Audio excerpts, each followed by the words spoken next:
boa do Instituto Fastef, como vocês estão? Eu estou bem e nós voltamos aqui no Instituto Fastef. Eu sou Eduardo Maciel, psicanalista clínico, psicopedagogo, teólogo, trabalho com palestras nas grandes empresas aí do Rio de Janeiro, de segurança do trabalho, e sou um dos coordenadores aqui do Instituto Fastef. Ao vivo com a gente nessa noite a Roberta, a Valéria, a Fernanda, daqui a pouco a Isis, o Roberto, daqui a pouco o Arley, devem estar chegando aí do trabalho. E o nosso assunto de hoje é contribuições psicanalíticas de Sigmund Freud. Se escreve Freud, mas se lê Freud. Quem é Freud? O pai da psicanálise, o primeiro que pensou psicanálise, um homem muito à frente do seu tempo, lá na Áustria, lá na Alemanha, um neurologista, e que trouxe para nós todo esse viés, toda essa capacidade, essa capacitação psicanalítica, esse olhar para dentro. A nossa psicanálise, turma, ela não é uma psicanálise freudiana. Apesar de Freud ser o pai da psicanálise, nós somos psicanalistas integrais. Por quê?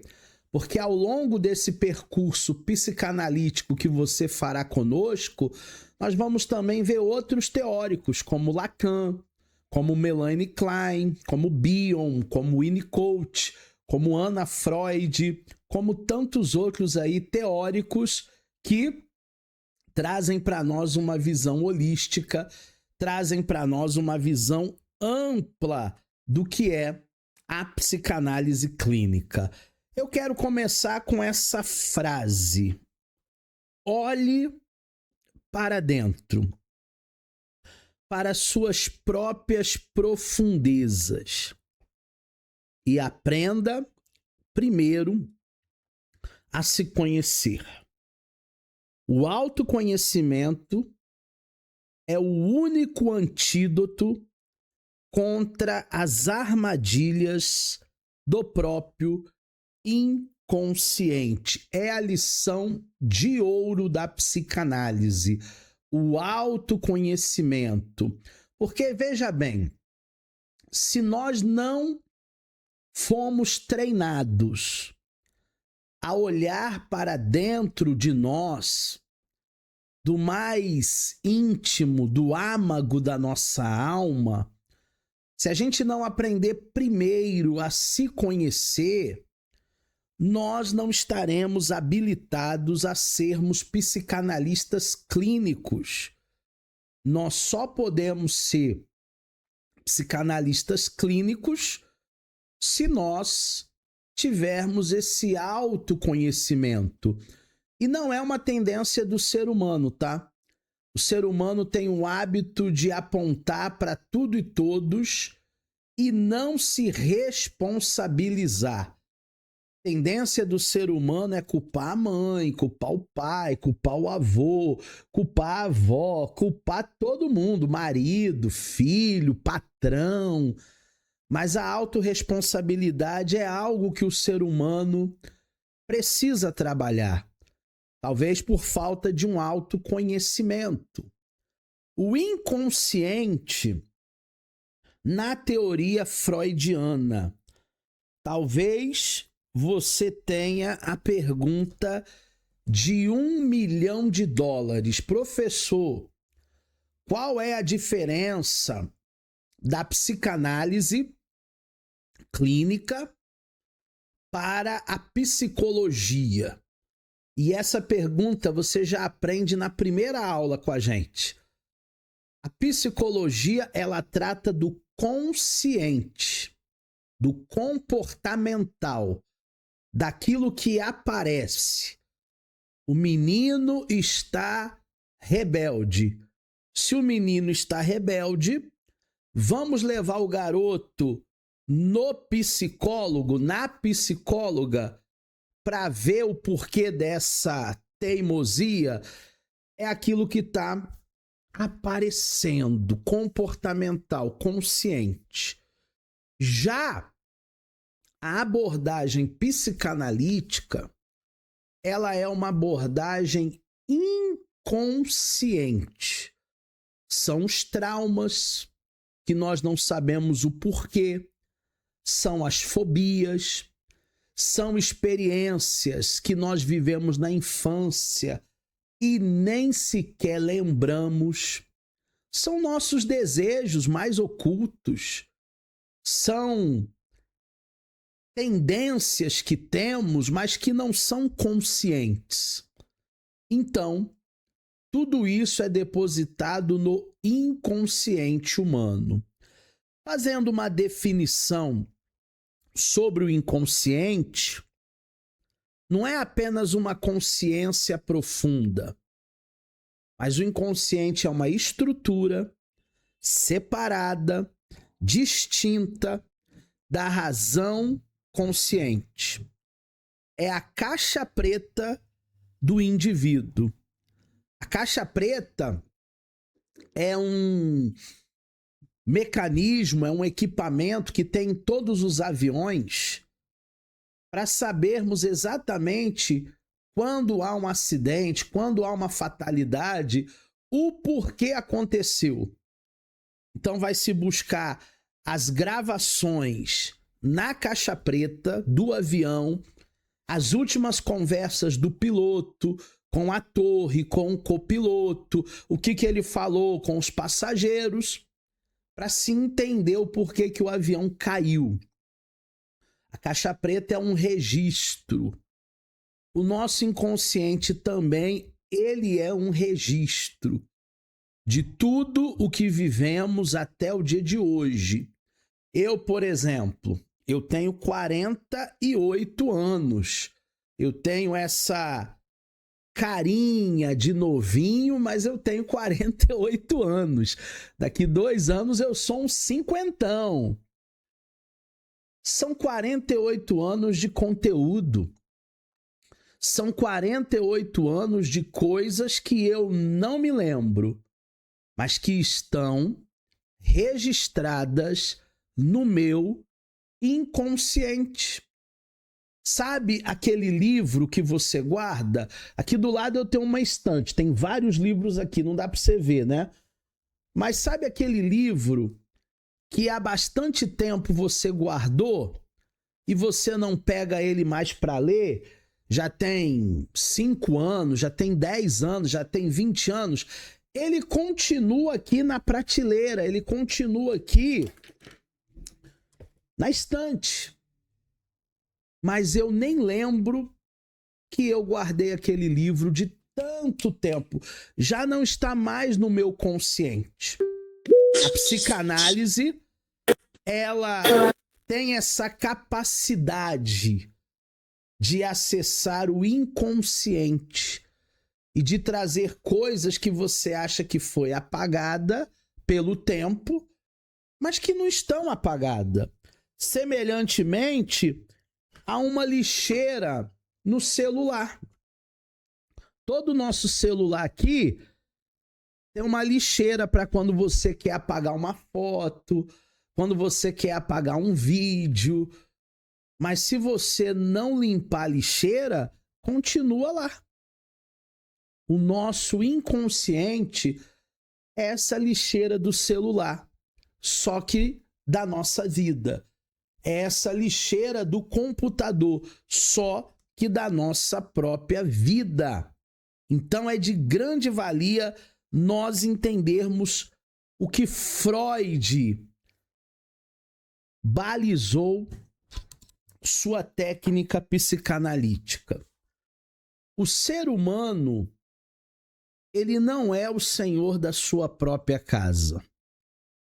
O pai da psicanálise, Freud, ele quebrou essa ilusão absoluta que nós temos da racionalidade moderna e até de alguns coaches aí dizendo que tudo que você precisa está dentro de você pelo autoconhecimento. A grande descoberta do Freud é que as nossas decisões, os nossos medos, as nossas atitudes, elas são governadas por uma força primitiva que nem sequer conhecemos. Por isso que Sócrates diz assim: conhece-te a ti mesmo. E esse talvez seja o maior desafio do ser humano, o autoconhecimento. Nós somos implacáveis em apontar o dedão para alguém. Mas quando se trata de nós mesmos, às vezes a gente não consegue se enxergar. A vovó já dizia que o pior cego é aquele que não quer ver. Existem muitas pessoas que talvez não é nem porque não querem ver, não querem enxergar. Talvez é porque não conseguem acessar o inconsciente. A função e a repreensão atua como um depósito de conteúdos afastados pela mente para evitar dores profundas, angústia, porque a angústia mata. A mente busca uma autoconservação ao reprimir o que lhe causa sofrimento. Você já reparou que tudo aquilo que é desconfortável para a gente tem uma tendência de jogar para debaixo do tapete? Ai, não fala nisso não. Isso me deixa triste. Mas jogar para baixo do tapete não adianta nada. A casa vai continuar suja. Talvez alguém não veja porque ninguém vai levantar o tapete da sua casa, mas a sujeira continua ali.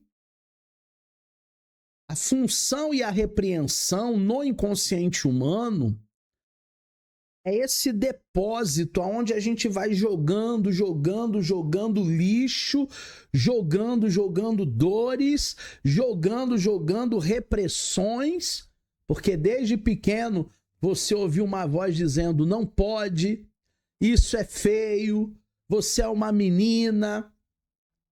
Desde pequeno você foi reprimido. E a repressão, eu costumo dizer aos alunos, é aquela boia que a gente tenta afundar na piscina, mas quando você solta, ela submerge novamente. Você tenta colocar aquela boia debaixo d'água, mas ela vai voltar novamente. A base da psicanálise para o Freud, o pai da psicanálise, é o estudo do inconsciente e seus desdobramentos.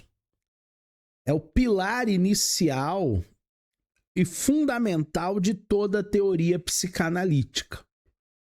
E a obra de 1899, chamada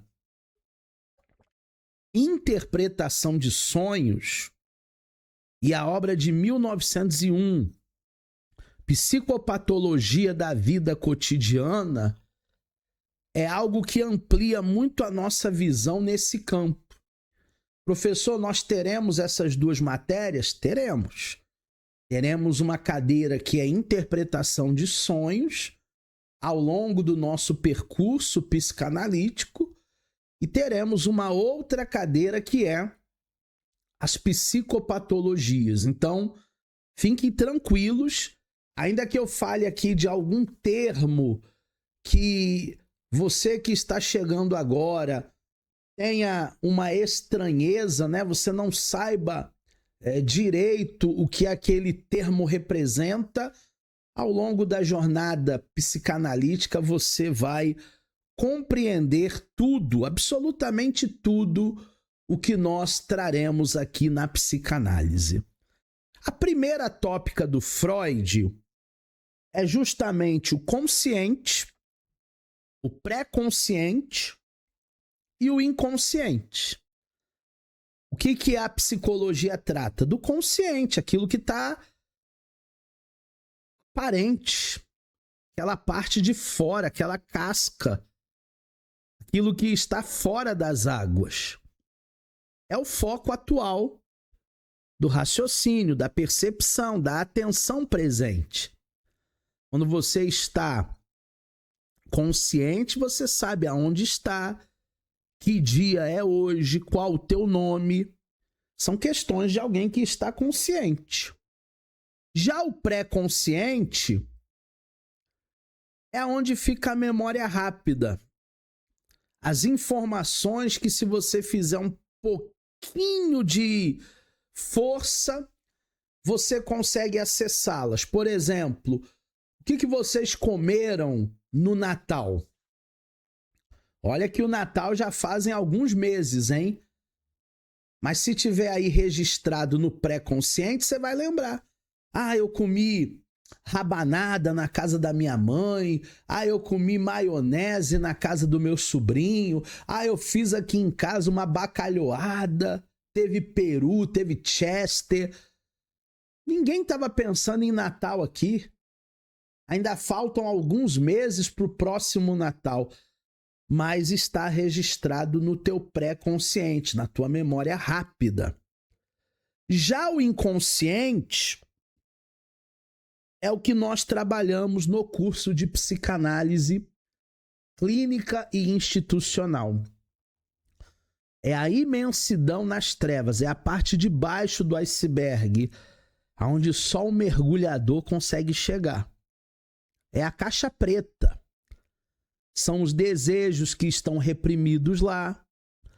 São os traumas de infância que a gente teve, da adolescência.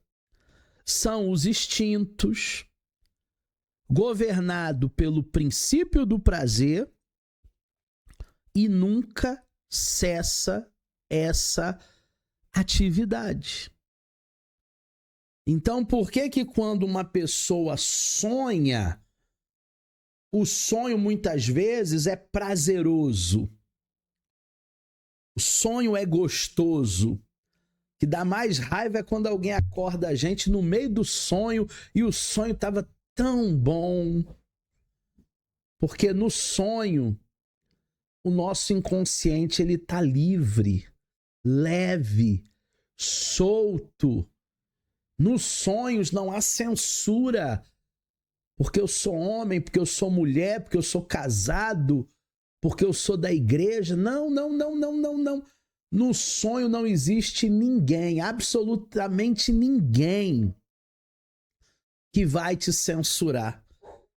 Então, o teu inconsciente, através dos sonhos, ele é livre.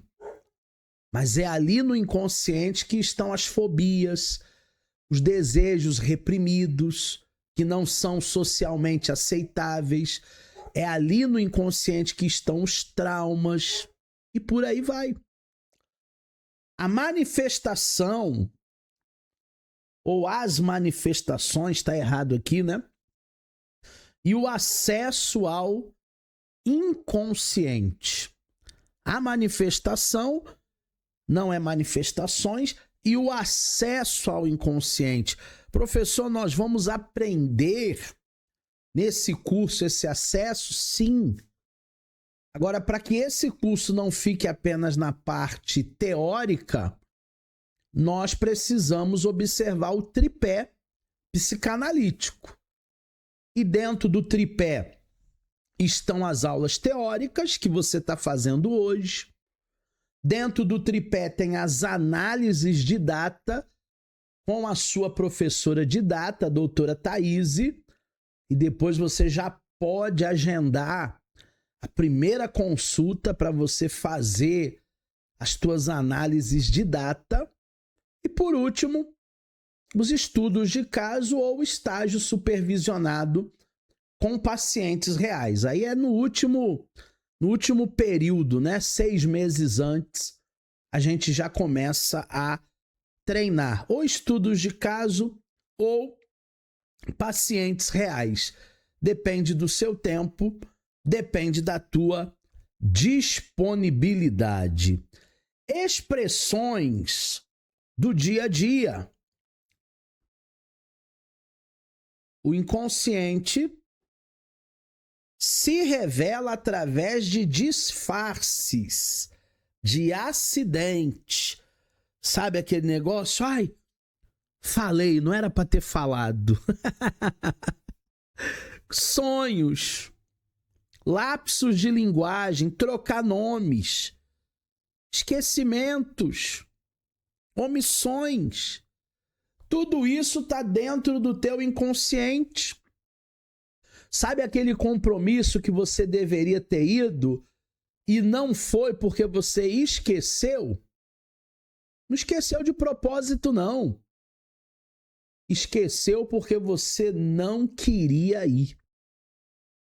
Quando a gente não quer fazer uma coisa, a gente joga lá pro inconsciente e o inconsciente, para não se sentir reprimido, angustiado, faz você esquecer. Aí você marcou com alguém, dia tal, hora tal, daqui a pouco alguém te liga, fulano, cadê você? Eu tô aqui te esperando. Ih, rapaz, me perdoa, eu esqueci. E esqueceu mesmo. Porque o inconsciente nos sabota. Trocar o nome. Tem um paciente nosso que já é ex-paciente, né? Já não está mais com a gente, mas todas as consultas ele chegava para a doutora Thaís e ele chamava a doutora Thaís de Cristina. Toda sessão. Ah, Cristina, papapá, papapá, papapá. Ah, Cristina, papapá, papapá, papapá. E em nenhum momento a didata falou nada. Quando foi umas 5, 6 sessões assim, que ele trocava o nome de vez em quando, não era toda hora, mas de vez em quando, ao invés de falar Thaís, ele falava Cristina. Aí, a doutora Thaís perguntou para ele, né? Depois de 6 sessões, 7 sessões, ô fulaninho, quem é Cristina? Aí ele desmontou, né? Hã? Cristina? Hã? É, porque você tem um ato falho de trocar o meu nome em algumas sessões. E aí ele revelou que Cristina era uma moça que ele fazia viagens de Uber e ela era uma passageira fiel, muito bonita, muito atraente. Mas ele é um homem casado, né? Então, todo aquele recalque, tudo aquilo que ele sentia, aparecia ali nas trocas de nomes. Nós temos os atos falhos, são pequenos erros, pequenas confusões, formas de expressar verdades ou opiniões. A razão consciente que tenta esconder ou proibir. Então, tudo aquilo que eu tento esconder, tudo aquilo que eu tento coibir, tudo aquilo que eu tento proibir, através de um ato falho, saiu. Op! Pronto. Falei, não era para ter falado, mas acabou saindo. Foi sem querer, querendo, igual Chaves. Sem querer, querendo. Influência silenciosa. Embora o nosso conhecimento sobre ele seja vago, o inconsciente determina nossas ações, nossos pensamentos, nossas atitudes e muitas vezes parecem fora do nosso feitio. Sabe aquela tensão entre a carne e o espírito? Sabe aquela tensão entre a razão e a emoção? Sabe aquela tensão entre o certo e o errado? Também existe no consciente e no inconsciente. Há uma tensão ali. Por todos os lados, nós vivemos essa tensão. E na segunda tópica, o Freud vai dizer que a psique humana é formada pelo id, pelo ego e pelo superego. O que é o id? O id é irracional, o id é primitivo. O id já nasce junto com o bebê. Você, quando nasceu, você já era puro id. Quando você estava com fome, você esperneava. Parece que o mundo ia acabar enquanto sua mãe não lhe desse uma mamadeira. O id, ele é primitivo. Eu quero agora. Eu não espero nada nem ninguém. O ego, ele é já mais racional. Ele já é mais mediador. A partir dos 6 meses, a criança começa a formar o seu ego. E o superego, ele é moral. Ele é repressor. A criança aproximadamente mais grandinha, com 5 anos, ela já passa a ter um superego. E o superego diz que se eu for bonzinho, eu vou ganhar um presente. Mas se eu for rebelde, eu vou ganhar também uma surra, um castigo. É o superego. Essa baliza aí, moral, é o superego. A regra do id é o princípio do prazer imediatista. Eu quero agora. O que você quer agora? Eu quero um iPhone 17 Pro Max de R$10.000. Mesmo que eu chegue lá na Casa Bahia e faça 24 parcelas, 30 parcelas. Eu preciso ter aquele telefone que ninguém tem. Isso é o princípio do prazer. Isso é o id. A regra do ego é o princípio da realidade. Vai adiar a gratificação. Eu quero agora uma pizza do tamanho do Maracanã. Mas o ego diz, será que vai ser bom? Poxa, você foi na academia. Poxa, você perdeu 2 quilos, 3 quilos. Vai comer uma pizza inteira. Ele é racional. Ele traz luz para o teu pensamento. Ele adia a gratificação. Ah, mas eu mereço. Eu mereço é id. O ego vai dizer assim, poxa, segura tua onda. E o superego, na sua regra, é o princípio do dever, gera culpa. Melhor não. Porque se eu comprar o iPhone de última geração, eu vou ficar endividado 2 anos, 3 anos, pagando prestação. Melhor não. Então o id é o prazer imediato. Eu quero agora, eu quero hoje, eu não espero. O ego é o balizador. Olha, pensa direito, vê lá. E o superego diz, não, ainda não é o momento, ainda não é a minha hora. Eu vou segurar minha onda porque eu tenho um monte de conta para pagar. Um exemplo de id. A criança chorando de fome, sem ligar para o contexto de que o adulto pode, ou melhor, a criança com fome sem ligar para o contexto, que o adulto pode estar ocupado.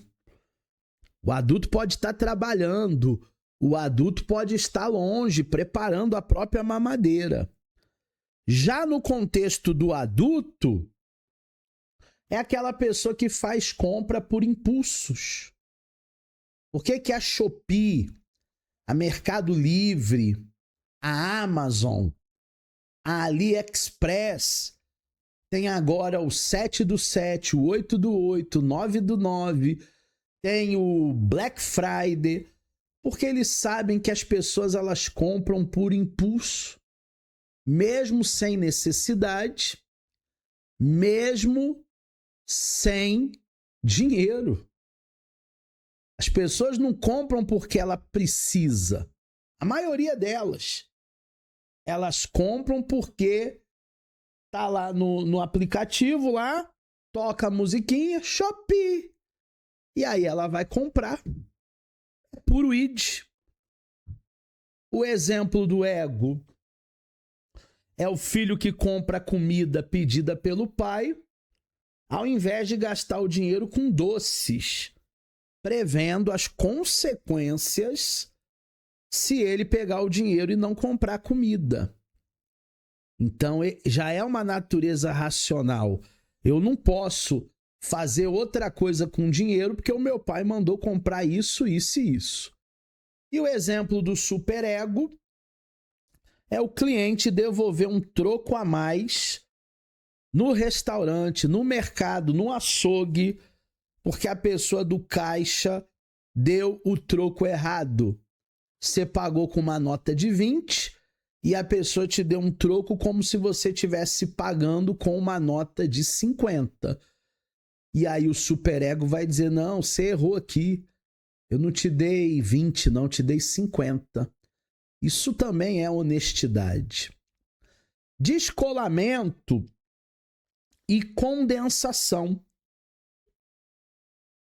Um outro assunto que podemos trabalhar em Freud. O sonho e a realização dos desejos. Qual é a natureza do sonho? Para o Freud, os sonhos são tentativas de realização de desejos reprimidos, lá no nosso inconsciente, lá naquela parte de baixo do iceberg, geralmente de natureza sexual, geralmente de natureza moralmente proibida. Aquilo que o ser humano faz quando não tem ninguém vendo. Aonde se realiza esse desejo reprimido? Nos sonhos. Por isso que tem muita gente que tem sonhos até eróticos.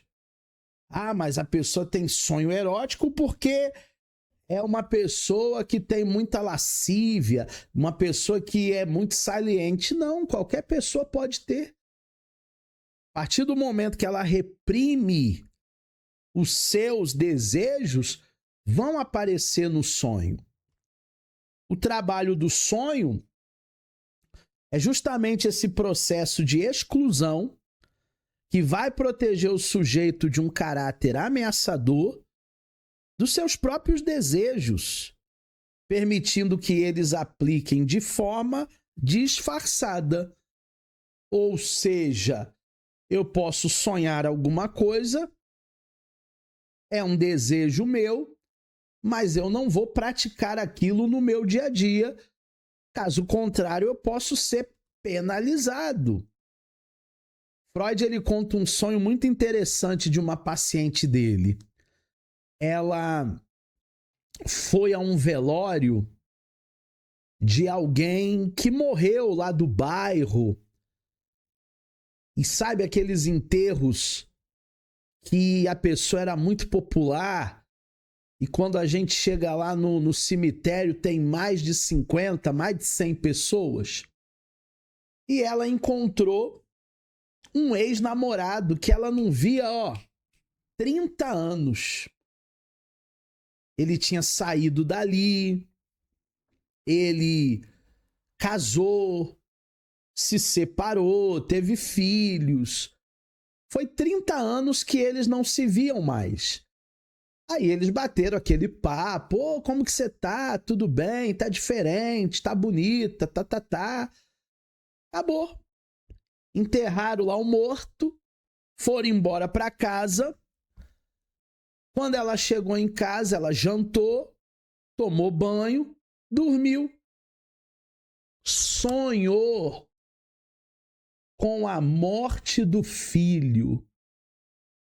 Acordou assustada, meu Deus, será que eu estou desejando que meu filho morra? Foi para a clínica do Freud, contou o sonho, contou o dia anterior E o Freud disse: não, você não está desejando a morte do seu filho. Você está desejando que haja um outro velório, um outro sepultamento, para que você reencontre aquela pessoa que você reencontrou ontem. Olha como o sonho pode disfarçar através de deslocamento. Olha como um sonho diz respeito a um desejo que está dentro de nós reprimido. E aí no consciente nós temos a censura, né? No sonho não tem censura. Na vida real tem censura.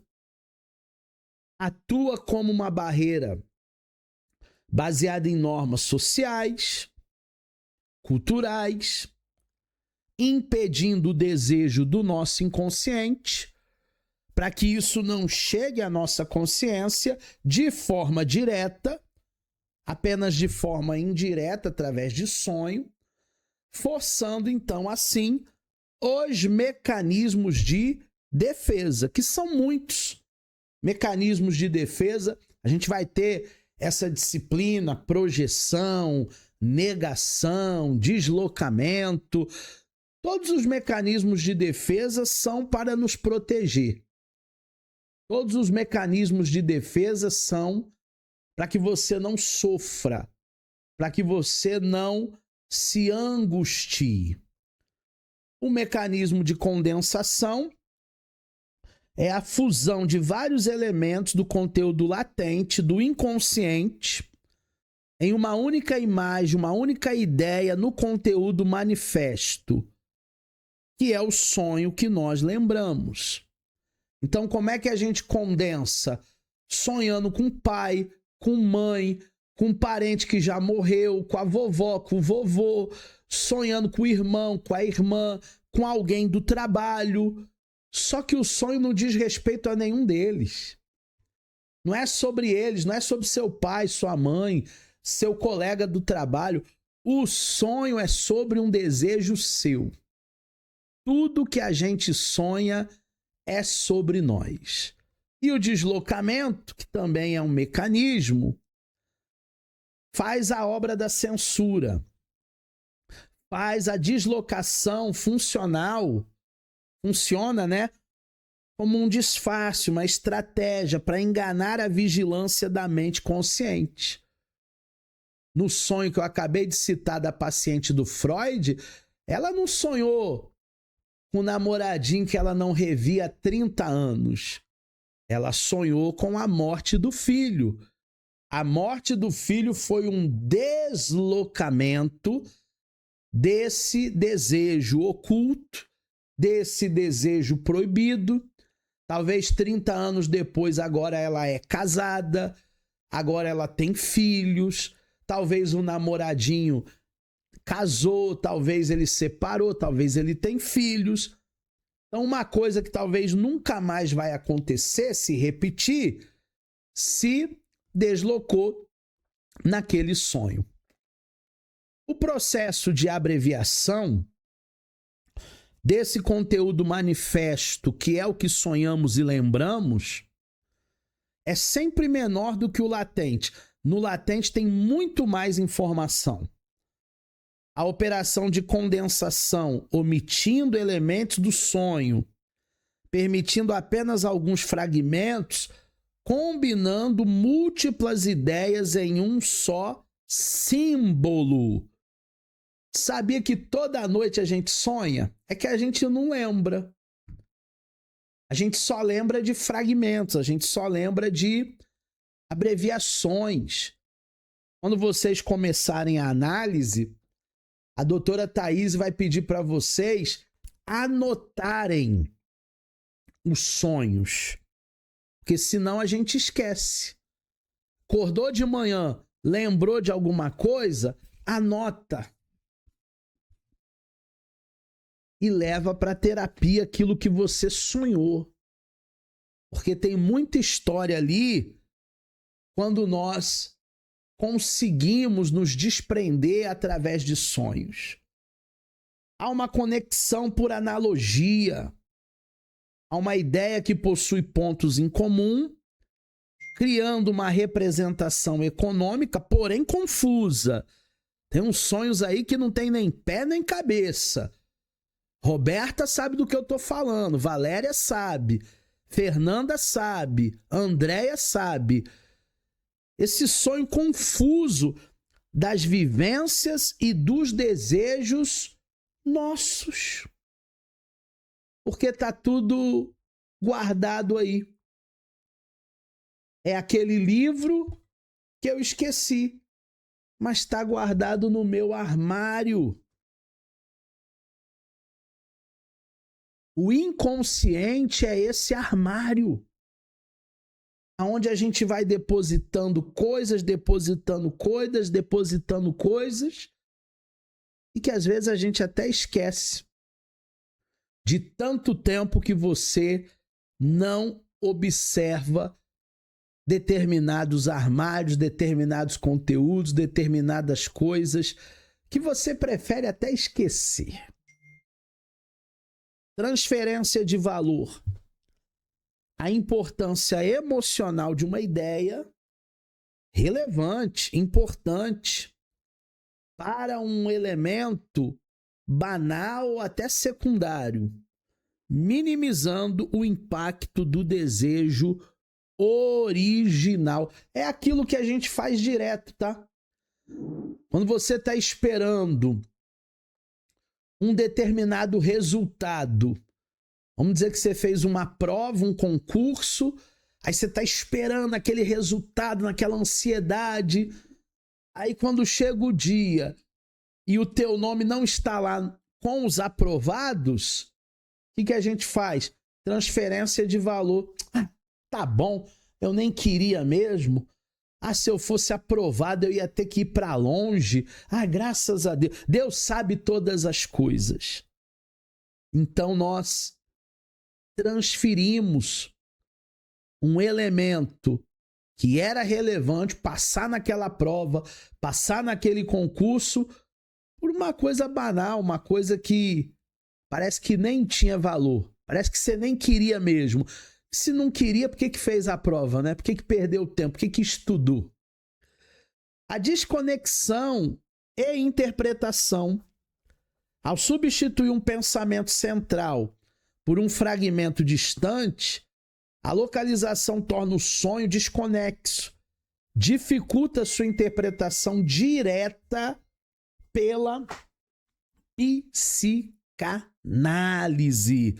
Então, por isso que o sonho, muitas vezes, se torna um sonho muito confuso, porque o inconsciente está querendo mentir para o consciente, está querendo ludibriar, está querendo que a interpretação seja uma interpretação com muitos vultos, não nítida. E é por isso que a gente tem que fazer terapia, porque na terapia tudo isso vai ser descortinado e você vai passar a se ouvir. Professor, mas eu achei que terapia era só para louco. Não. Terapia é pra gente não ficar louco nesse mundão de meu Deus. E todo dia tem um problema, todo dia tem uma coisa para resolver. Pra gente não ficar louco. Depois pergunta para Fernanda, que já faz terapia, pergunta para Andréia, que já faz terapia, como a vida delas melhorou. Estamos na jornada, estamos no processo, ainda tem muita coisa ainda para a gente alcançar. Na engenharia do sonho, nós temos o sintoma do desejo inconsciente, da censura do superego, dos mecanismos de disfarce, operando na via da condensação, várias ideias fundidas em uma, operando na via do deslocamento, emoções intensas transferidas para objetos banais, sonho, sintoma e ato falho. E aí, então, dentro dessa engenharia, nós temos a formação do compromisso. O sintoma não é um defeito, mas o sintoma ele é um acordo. A mente ela vai se satisfazer parcialmente daquele desejo oculto sem chocar a realidade do consciente. Na verdade, o ser humano ele não é completo. O ser humano ele busca sempre essa completude. O ser humano ele busca sempre essa ideia de satisfação, mas ele nunca vai ser satisfeito.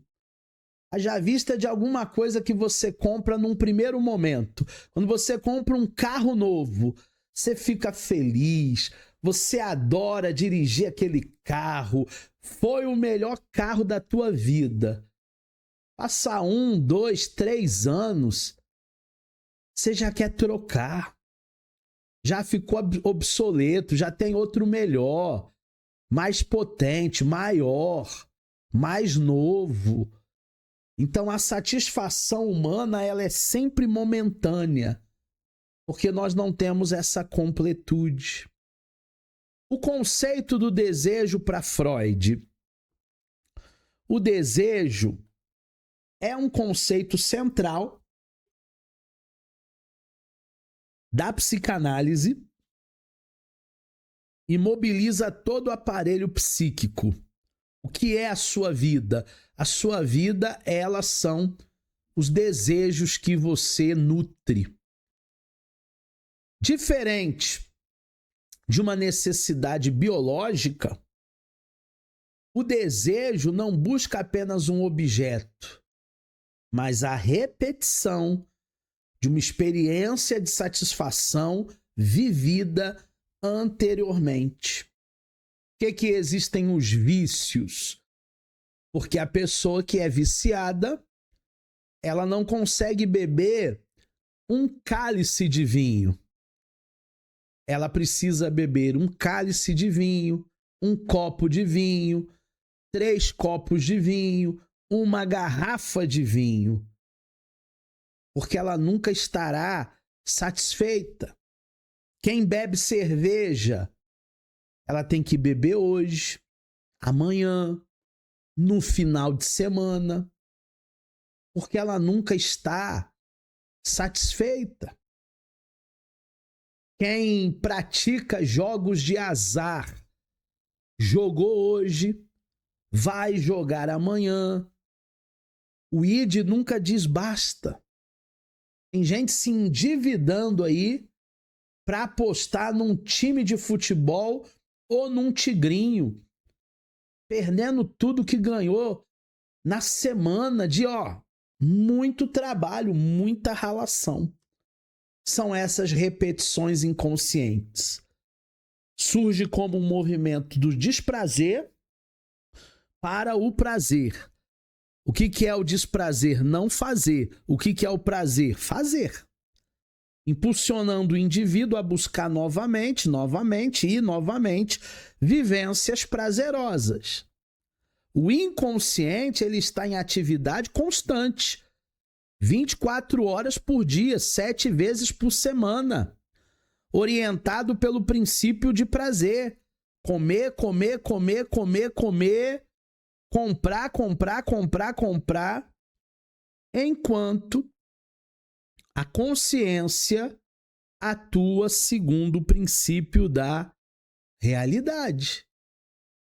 Se eu ficar comendo, eu vou ficar obeso, eu vou ter pressão alta, diabetes. Eu não posso viver para comer. Se eu ficar comprando, vai ter uma hora que o meu limite do cartão de crédito vai estourar e eu não vou ter como pagar, porque eu ganho 3 mil e eu gasto 7 mil. A conta não fecha. Se eu ganho 3 mil, eu tenho que viver com menos de 3 mil. Não posso ultrapassar esse teto. Desejos e sonhos lá no livro A Interpretação de Sonhos, de 1900, o melhor que tem é da editora Imago, tá? Freud afirma que o sonho é uma realização disfarçada de um desejo inconsciente que geralmente foi reprimido desde a infância. Aquela boia que nós tentamos afundar e não conseguimos, porque se soltarmos, ela volta a submergir. O conteúdo do sonho, ele não é percebido de maneira direta devido aos mecanismos de condensação, localização e simbolização, mecanismos de defesa. O desejo inconsciente também se manifesta por meio de sonhos, atos falhos, xistes. O que é xiste? É aquela brincadeirinha que tem um fundinho de verdade. Sabe aquelas brincadeirinhas bobas?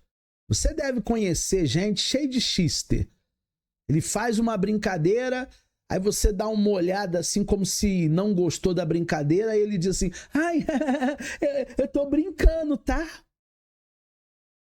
Toda brincadeira tem um fundo de verdade e sintomas buscando uma satisfação parcial.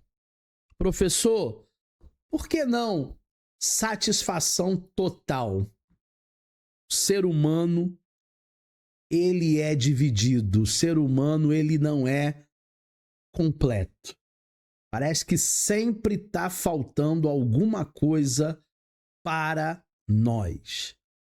A formação do compromisso, que é essa palavra em alemão. Eu não vou arriscar meu alemão hoje porque eu estou muito enferrujado no meu alemão, tá? É o conceito que unifica os sonhos, sintomas e atos falhos, definindo-os como resultado de um conflito entre as diferentes instâncias da psique, enquanto uma parte busca a realização do desejo inconsciente, a outra parte tenta reprimir. Não posso. Sou da igreja, sou casado, sou de Deus. Uma parte tenta fazer igual o Menudo. Não se reprima, não se reprima, não se reprima. Agora entreguei a idade, hein?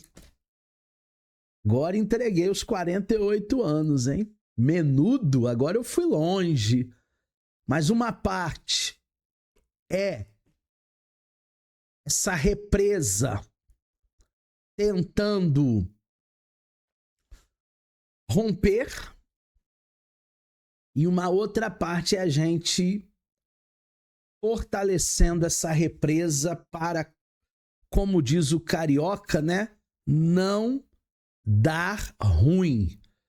Porque eu tenho certeza que em alguns momentos, quando a cabeça não pensa, vai dar ruim. O corpo vai padecer.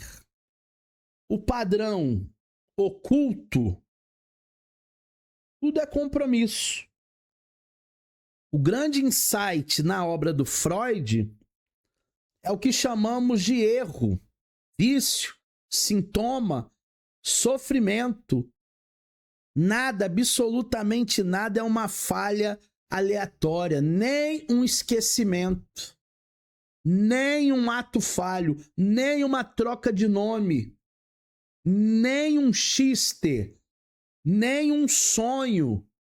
Ah, eu sonhei porque eu estava de barriga cheia. Ah, eu sonhei porque eu estava com fome. Tudo é intencional.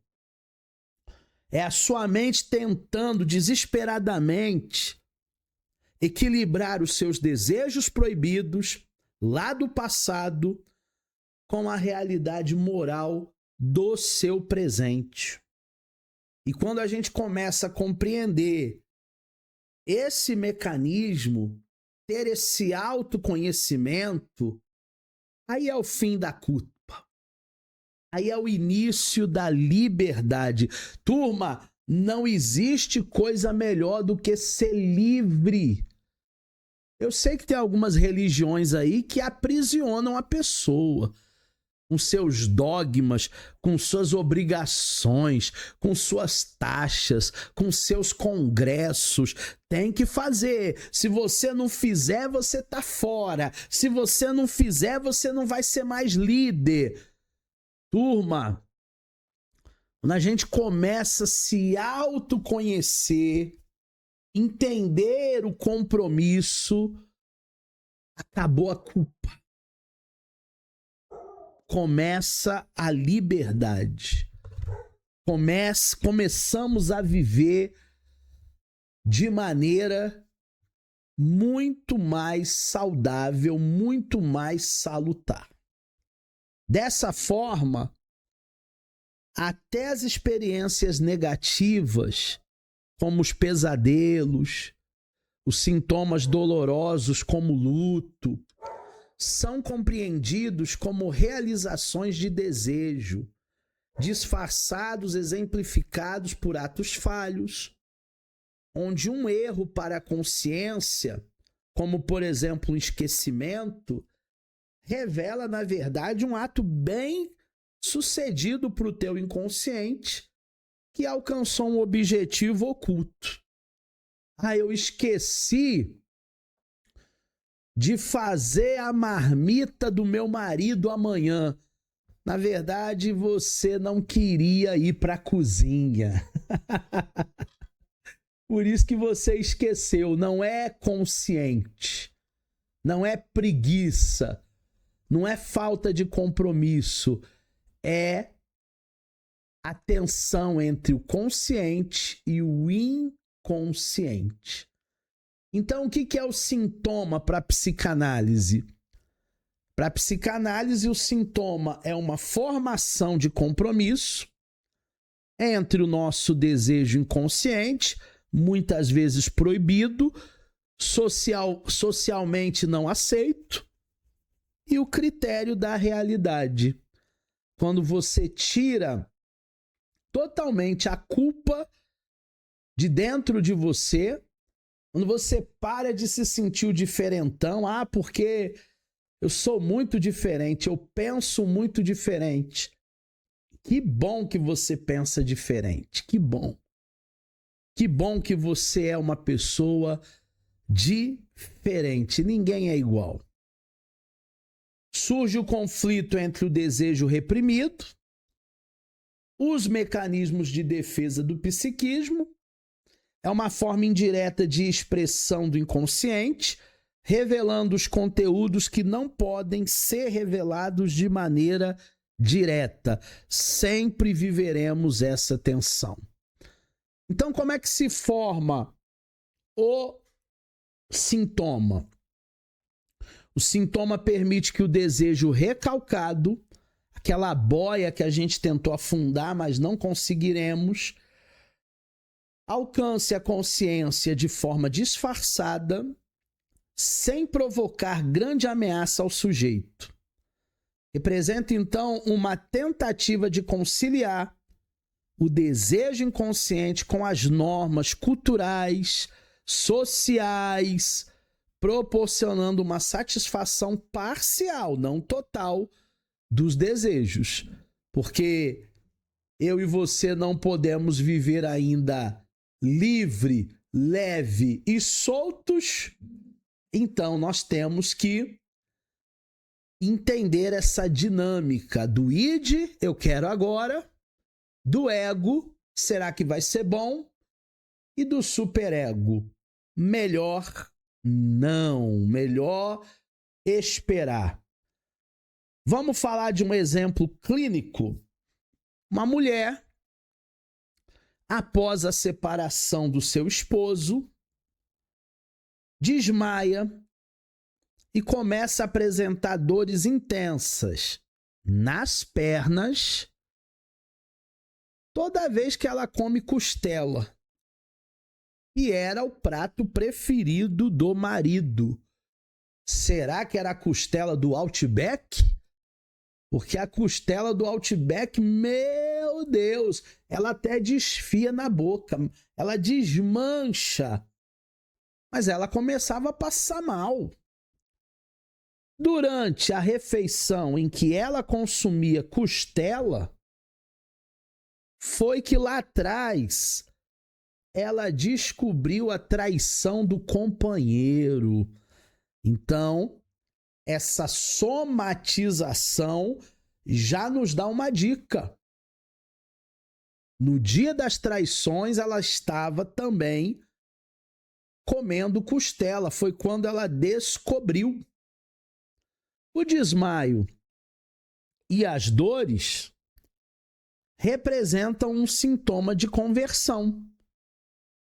Um transtorno dissociativo, funcionando como uma formação de compromisso que expressa simbolicamente o quê? O sofrimento psíquico reprimido. Por que reprimido? Porque a vontade dela, depois de ter descoberto uma traição, talvez seria matar o marido. É uma tendência, né? Eu vou matar esse homem infeliz. Mas ela entendeu que não é só o id. Porque se é só o id, ela mata e depois ela ainda vai presa. O ego disse, melhor não, deixa esse traidor embora. E o superego disse, você também pode ser feliz sem ele. Então hoje nós tivemos a primeira parte dessa aula das contribuições do Freud. Na próxima aula a gente vai continuar falando deste assunto. Eu vou deixar as minhas redes sociais para você se inscrever lá no meu canal do Instagram, também no meu YouTube, no Facebook, se bem que não sei se você usa ainda, o LinkedIn tá aí, e o meu e-mail, caso você tenha alguma dúvida da aula de hoje.